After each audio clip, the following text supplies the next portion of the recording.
So hello everyone. Beta, this is Sumit Sharma, your maths teacher from Shivalik Academy.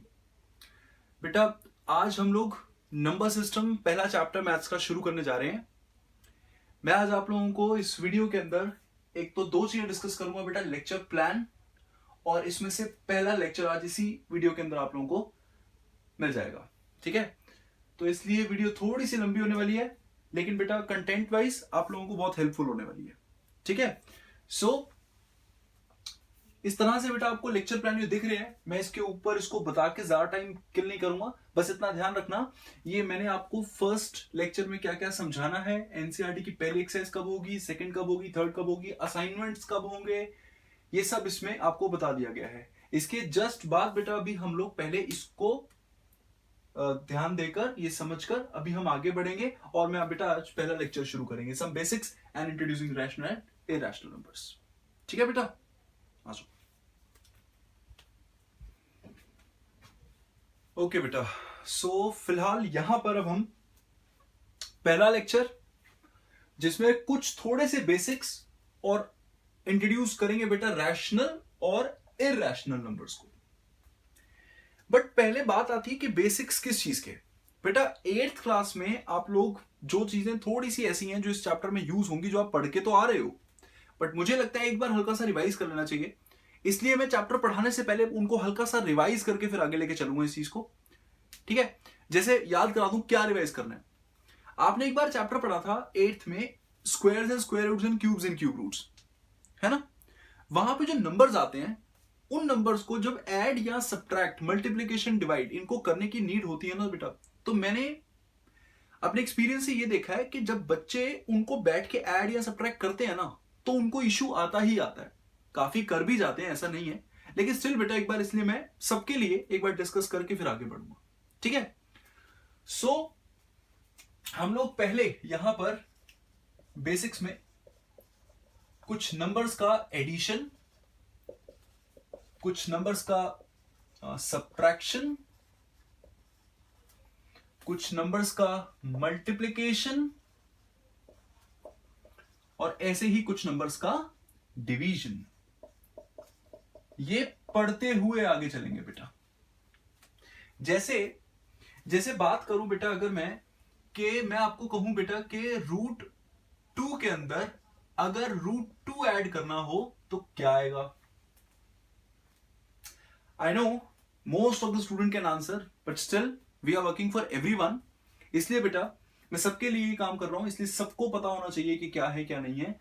So discussion में आपको क्या ध्यान रखना है बेटा, आप लोगों ने कभी ऐसा करा है ना, लीनियर इक्वेशन में आप सीखते हो कि x में x ऐड करेंगे तो 2x आएगा, है ना.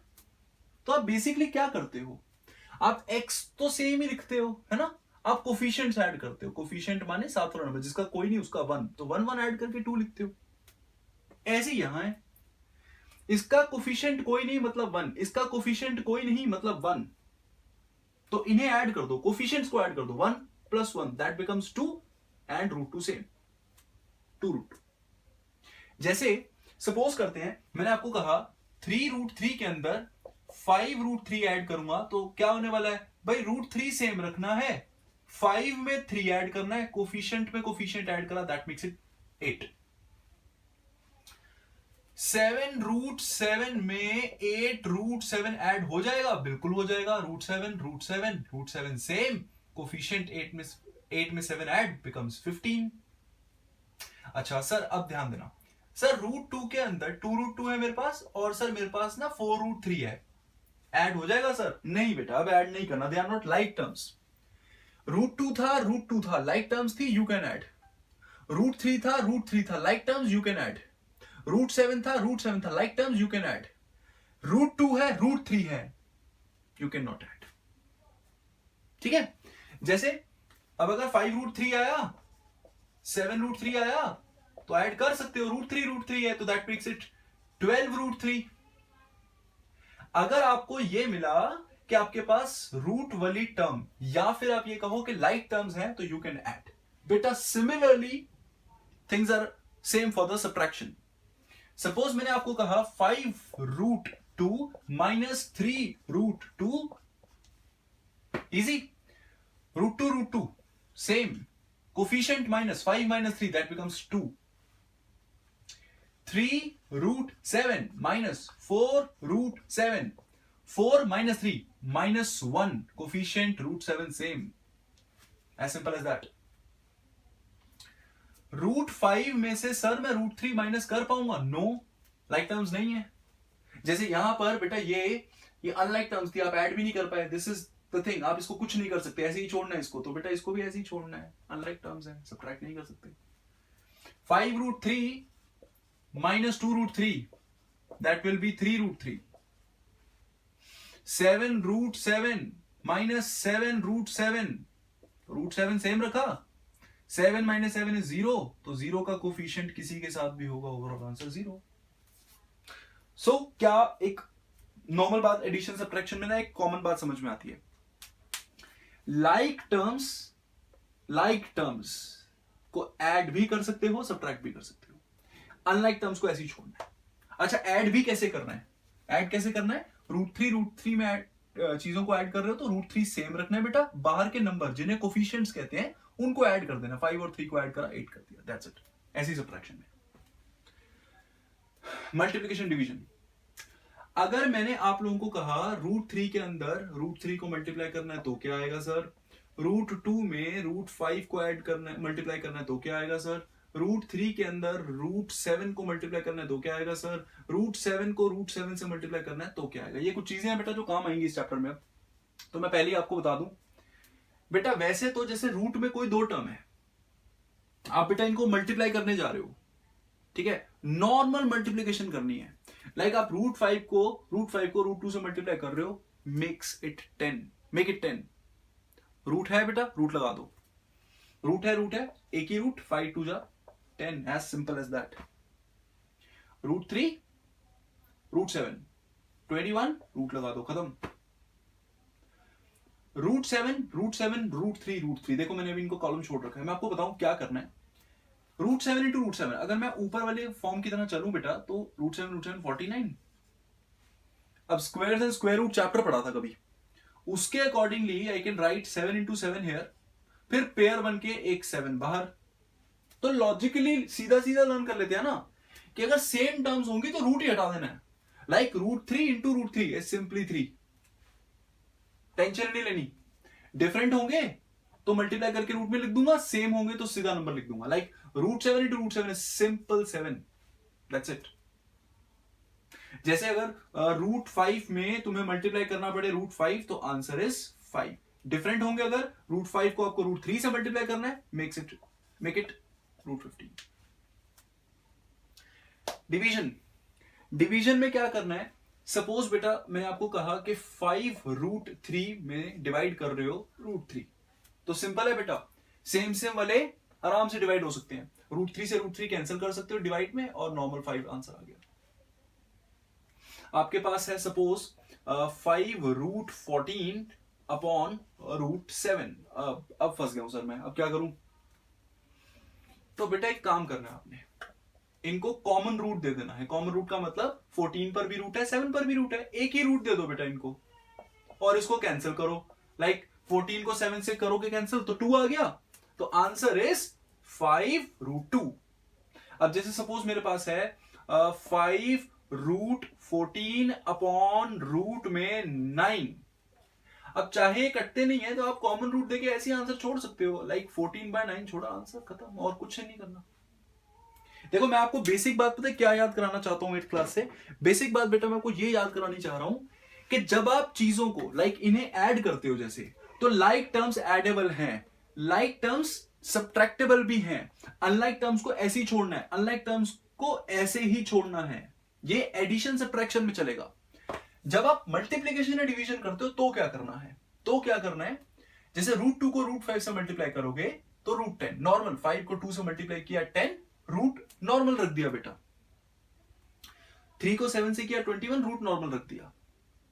लेकिन अगर अब डायरेक्ट लर्न करो कुछ चीजों को, रूट 3 इंटू रूट 3 है बेटा, सीधा आंसर 3. रूट 7 को रूट 7 से, सीधा आंसर 7. रूट 5 इंटू रूट 5 है, सीधा आंसर 5. ठीक है. डिवीजन भी खैर बहुत इजी है, सेम होंगे रूट तो कट कर सकते हो. √3 से √3 कैंसिल किया मैंने, दोनों के पास रूट है, कॉमन रूट बना सकते हो, एक ही रूट दो, 14/7 बेटा ये 2 हो गया, तो रूट में खाली 2 बचा, बाहर 5 है, 5 लिख देना आपने। तो क्या लर्न करना है, बस ये थोड़े से एग्जांपल लर्न करके रखो। इसके बाद आप लोगों को एक स्क्रीन दिखेगी जिसके अंदर बेटा कुछ क्वेश्चंस हैं, वो आप घर पे सॉल्व करोगे, ठीक है, बेसिक्स के। हल्का सा एक वर्कशीट काइंड ऑफ ले लो, वो आपको यही मिलेगी अभी, उसको देखो, उसका स्क्रीनशॉट ले लेना बेटा, स्क्रीनशॉट लेके उसको घर पे एक बार सॉल्व करना, आंसर्स, कोई डाउट हो मुझे भेज देना, मैं आंसर्स भेज दूंगा आप लोगों को, ठीक है। फिर उसके बाद शुरू करते हैं आज ही इसी के साथ रैशनल इरेशनल नंबर्स को स्टार्ट करते हैं बेटा, ठीक है। तो अभी पहले क्वेश्चंस देख लो सारे। ओके बेटा, so this is the worksheet, ठीक है, that you need to complete now. इसमें बेटा आप लोग इस पूरी वर्कशीट को कंप्लीट करोगे और मुझे बताओगे कि आपसे कितने क्वेश्चंस हुए, कितने नहीं हुए, और अगर कोई इशू आता है बेटा तो लेट मी नो, मुझे मैसेज करो, ठीक है, मुझे बताओ कि आपको क्या इशू है, तो मैं आपको प्रॉब्लम ये रिजॉल्व करूंगा, ठीक है बेटा। तो इसको सॉल्व करो। अब इसके बाद शुरू करते हैं रैशनल एंड इरैशनल नंबर्स। तो मैं इसको रिमूव करता हूं बेटा, उसके बाद शुरू करते हैं।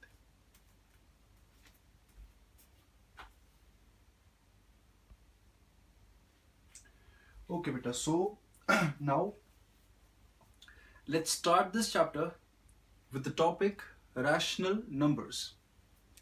शुरू करते हैं बेटा इस चैप्टर को टॉपिक रैशनल नंबर्स से।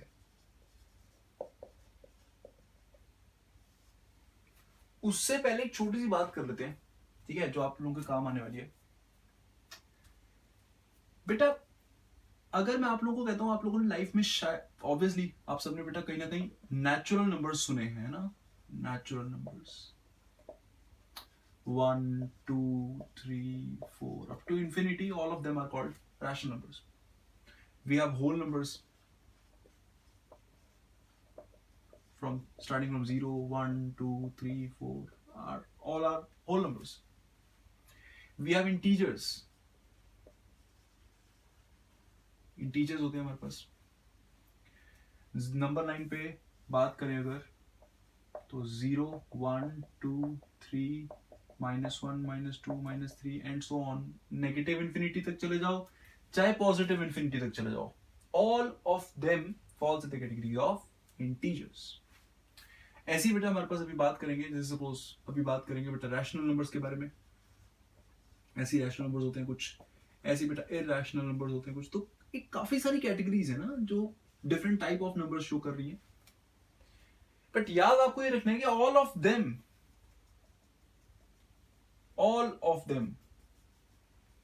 collectively called real numbers। इन सबको मिलकर हम लोग क्या नाम देने वाले, रियल नंबर्स। तो हम आज फिलहाल इस चैप्टर के अंदर जिसके बारे में शुरुआत आज हम लोग जिससे करने जा रहे हैं, दैट इज बेटा इस कैटेगरी को पढ़ेंगे हम लोग आज, रैशनल नंबर्स। तो क्या है रैशनल नंबर्स, देखें आ जाओ एक बार बेटा। सबसे पहली चीज, any number that can be represented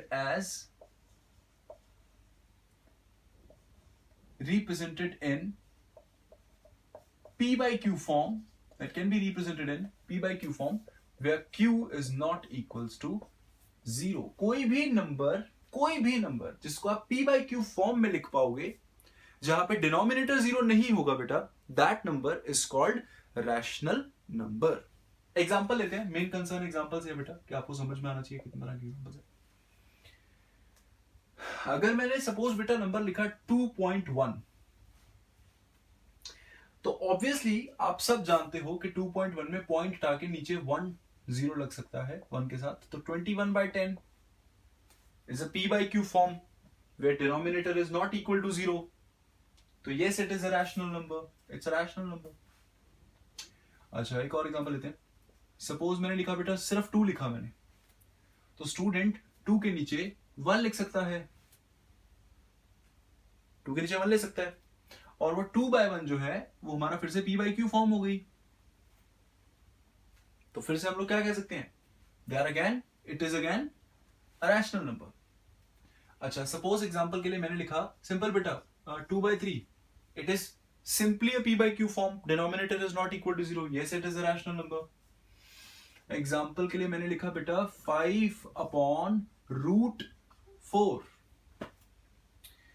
अभी मैं आपको बता दूं, रूट वाली चीजें, रूट वाले नंबर्स, उनकी कैटेगरी को बेटा अभी आगे बहुत डिटेल में लेंगे, बट फिलहाल आपको बता दूं, अगर रूट परसिस्ट करेगा, मतलब आपने क्वेश्चन को सॉल्व करा है ना, रूट वहां रह गया, रहने का मतलब यह है अब आप उसको और रिड्यूस नहीं कर सकते, अगर लास्ट में रूट बच जाएगा ना तो वो रैशनल नंबर नहीं है फिर। जैसे अभी √4 है, √4 को तुम 8th क्लास से सीखते आ रहे हो, 5/रूट में 2 into 2 नहीं लिख सकते, फिर 2 बाहर आएगा, रूट कैंसिल हो गया, रूट खत्म हो गया, 5/2 रह गया बेटा।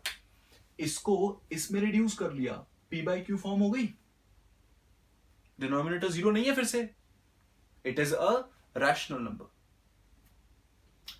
अच्छा, सिंपल एग्जांपल, 0 लिखा मैंने, ये बड़ा कंफ्यूजिंग लगता है कुछ स्टूडेंट्स को, बेटा 0 लिखा है, 0 के नीचे भी तो 1 लिख सकता हूं, जैसे 2 के नीचे लिखा था मैंने, है ना, तो it is a p by q form, अभी भी p by q फॉर्म है। और सर आपने कहा था q should not be equal to 0, आपने p के बारे में बात नहीं करी थी, ऊपर वाले के बारे में बात नहीं करी थी, आपने नीचे वाले के बारे में बताया था, that should not be equal to 0, तो ठीक है ना, नीचे वाला 0 नहीं है, तो 0 is also a rational number. अच्छा, सपोज करते हैं मैंने एक एग्जांपल लिखा बेटा √2, मैंने अभी ऊपर आपसे बात करी थी कि क्वेश्चन को सॉल्व करते करते रूट खत्म हो गया ना, रूट नहीं है अब यहां पे, it's a simple number 5/2, it's a rational number. लेकिन अब यहां पे मैं अंदर 2 into कुछ ऐसा पेयर तो नहीं बना पाऊंगा, इसमें तो 4 को 2 into 2 लिख लिया, इसको नहीं लिख पाऊंगा कुछ भी, इसलिए ये रिड्यूस नहीं हो सकता। स्टूडेंट पता है क्या करता है, स्टूडेंट मुझे कहता है सर बाय 1 लिख लो, it's again a p by q form, rational बन गया, नहीं ना बेटा, रूट परसिस्ट कर रहा है, रूट परसिस्ट कर रहा है, रूट यहां पे है, जब तक रूट रहेगा तब तक बेटा p और q नॉर्मल इंटीजर्स नहीं है, अब ये नॉर्मल इंटीजर नहीं है बेटा ये √2, इसलिए it is not a rational number. तो इस तरीके से ना बेटा काफी एग्जांपल डिस्कस हो गया, आपने क्या ध्यान रखना है, आपने सिर्फ इतनी बात याद रखनी है, p by q फॉर्म आनी चाहिए, p by q फॉर्म आनी चाहिए, उसे हम क्या कहते हैं, एक रैशनल नंबर, जहां पे डिनोमिनेटर 0 नहीं होना चाहिए। चलो एक दो और एग्जांपल कर लेते हैं। सपोज मैंने लिखा बेटा 1.225, डेसिमल हटा के नीचे 3 जीरोस आएंगे, आप कंफर्म हो इस बारे में? बिल्कुल, डेसिमल हटा के 3 जीरोस आएंगे, चलो रिड्यूस कर लेंगे वो बात अलग है, but it is a p by q form ना, डिनोमिनेटर फिर से 0 नहीं है, p by q फॉर्म है, तो it is again a rational number.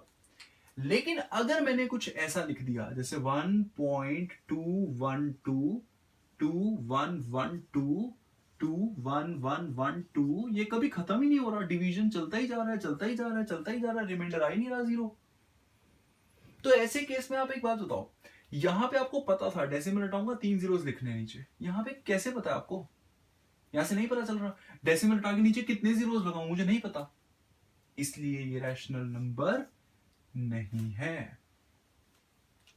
सो इस तरीके से आपको रैशनल नंबर पहले पता होने चाहिए क्या होते हैं क्या नहीं होते, बहुत इजी सा काम है, ठीक है। तो अब ऐसे ही ना बेटा एक इंट्रोडक्शन लेते हैं इरैशनल नंबर्स का।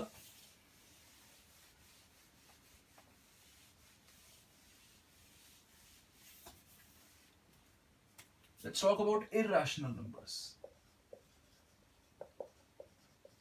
मैं अभी बेसिक डेफिनेशन याद करा रहा हूं आप लोगों को आज, क्या, ताकि आप लोग बस बेसिक से ये जान पाओ कि आपको अब जज करना है कौन रैशनल है कौन इरैशनल है, बस ये जज कर रहे हैं हम लोग, ठीक है बेटा।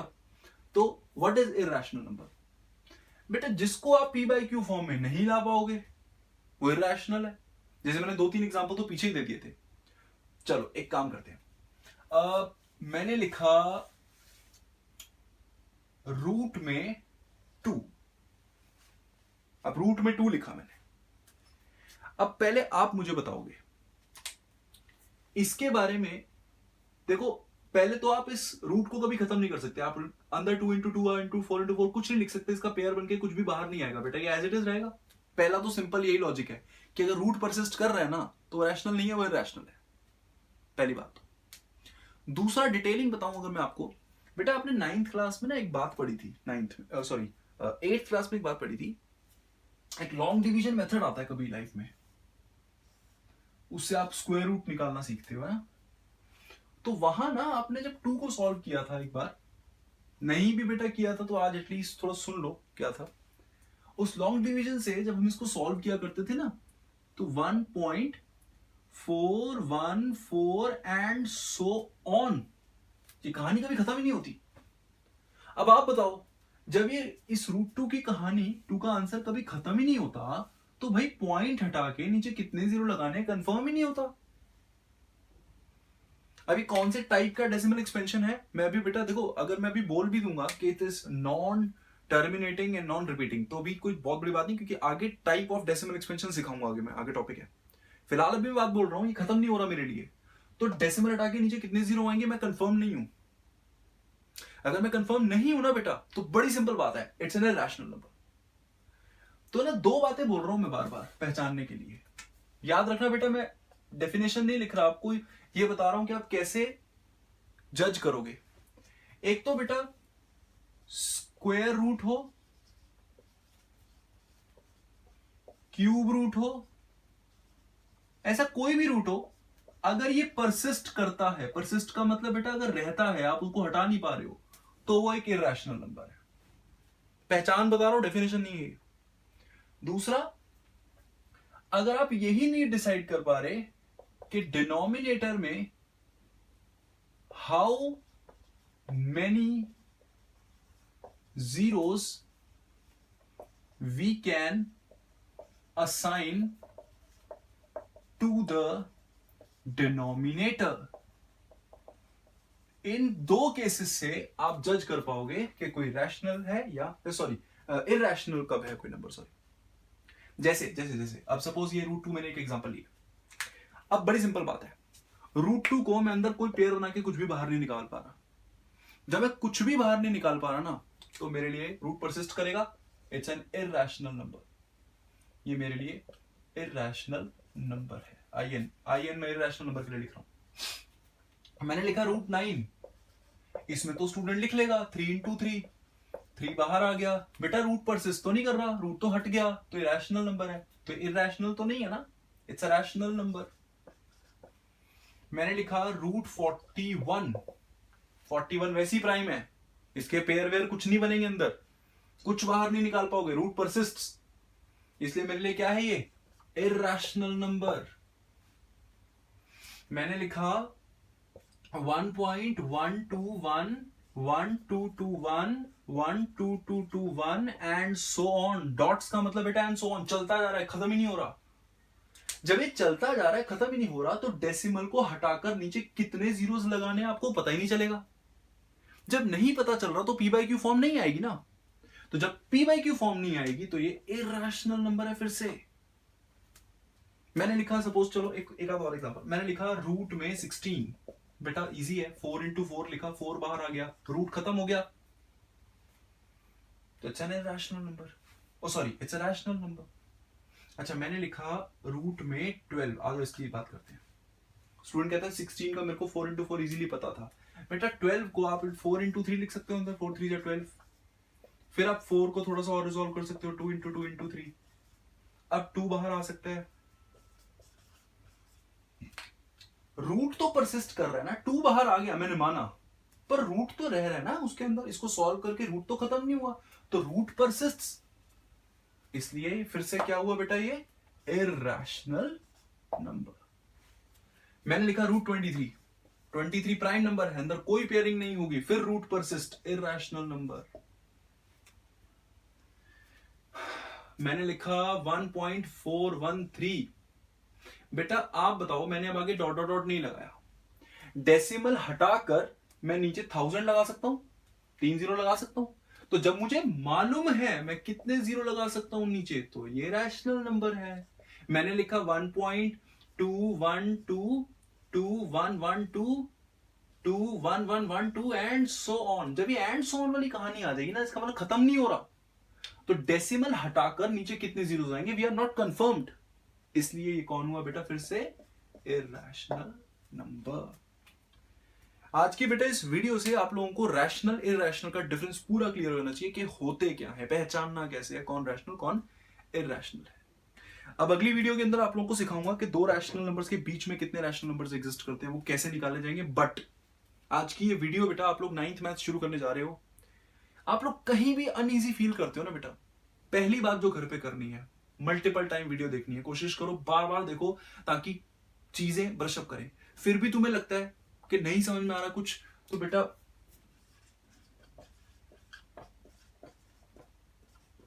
ये मेरा नंबर है, मुझे व्हाट्सएप करो। कुछ इशू आ रहा है, जैसे पीछे वर्कशीट दी थी, नहीं समझ में आई आपको, कुछ हल्का हल्का सा कुछ प्रॉब्लम होती है तो मुझे बताओ, कोई इशू नहीं है। कोई जो प्रॉब्लम परसिस्ट कर रही है मुझे बताओ, हम लोग डिस्कस कर लेंगे एक बार पर्सनली। चक्कर ये है बेटा कि आप लोग इसको काफी बार देखो समझो, पहली बार शुरू करने जा रहे हो 9th मैथ्स आप लोग, धीरे धीरे ऐसे ही अगली वीडियो आप लोगों को जल्दी मिल जाएगी जिसमें आप लोग ये सीखोगे कि रैशनल नंबर्स निकालने कैसे दो रैशनल नंबर्स के बीच में। ठीक है बेटा, थैंक यू फॉर वॉचिंग।